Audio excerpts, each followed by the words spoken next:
مدینہ منورہ میں ایک یہودی جس کا نام لبید ابن عاصم تھا، اس نے حسد کی آگ میں جل کر کائنات کے سردار جناب محمد رسول اللہ صلی اللہ علیہ وسلم پر جادو کرنے کی ناپاک جسارت کی۔ اس جادو کے لیے اس نے ایک کنگھی نبی کریم صلی اللہ علیہ وسلم کے منہ مبارک یعنی بال اور کھجور کے خوشے کا غلاف استعمال کیا اور ان پر 11 گرہیں لگا کر انہیں زروان نامی کنویں میں ایک بھاری پتھر کے نیچے دبا دیا۔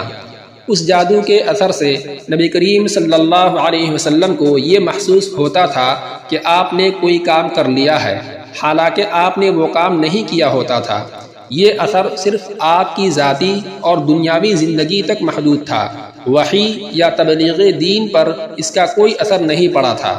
اللہ نے اپنے محبوب کی اس تکلیف کو دیکھا اور غیب سے مدد فرمائی۔ صحیح بخاری اور صحیح مسلم میں حضرت عائشہ صدیقہ رضی اللہ عنہا سے روایت ہے، وہ فرماتی ہیں کہ نبی کریم صلی اللہ علیہ وسلم پر جادو کیا گیا، یہاں تک کہ آپ کو یہ خیال ہوتا کہ آپ نے کوئی کام کیا ہے، حالانکہ آپ نے وہ نہ کیا ہوتا۔ ایک دن آپ نے اللہ سے خوب دعا کی، پھر فرمایا، اے عائشہ، کیا تمہیں معلوم ہے کہ اللہ نے مجھے وہ بات بتا دی جو میں نے اس سے پوچھی تھی؟ میرے پاس 2 فرشتے آئے، ایک میرے سرہانے بیٹھ گیا اور دوسرا میرے پاؤں کی طرف۔ ایک نے دوسرے سے پوچھا، ان کو یعنی حضور صلی اللہ علیہ وسلم کو کیا تکلیف پیش آئی ہے؟ دوسرے فرشتے نے کہا، ان پر جادو ہوا ہے۔ پہلے فرشتے نے پوچھا، کس نے کیا ہے؟ اس پر دوسرے فرشتے نے جواب دیا، لبید ابن عاصم نے۔ فرشتوں نے اس کنویں کی نشاندہی کی جہاں یہ جادو دفن تھا۔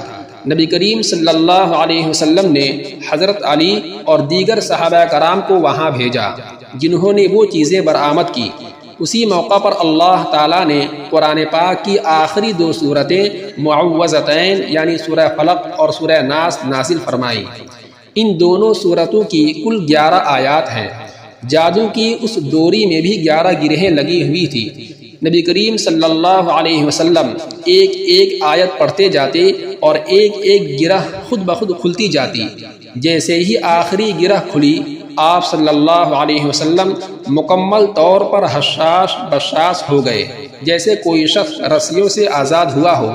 پھر آپ صلی اللہ علیہ وسلم نے فرمایا، اللہ نے مجھے شفا عطا فرما دی ہے۔ محترم ناظرین، جادو برحق ہے، لیکن اللہ کا کلام اور اس کا نور ہر کالے علم سے کہیں زیادہ طاقتور ہے۔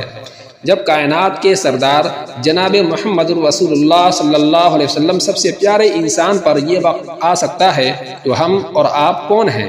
مشکل وقت میں صرف اللہ سے رجوع کریں اور کثرت سے دعا کریں، سورہ فلق اور سورہ ناس کا اہتمام کریں۔ اے اللہ، جو لوگ حاسدوں کے حسد اور جادوگروں کے وار سے سسک رہے ہیں، انہیں معوذتین کی برکت سے شفاء کاملہ عطا فرما۔ آمین ثم آمین۔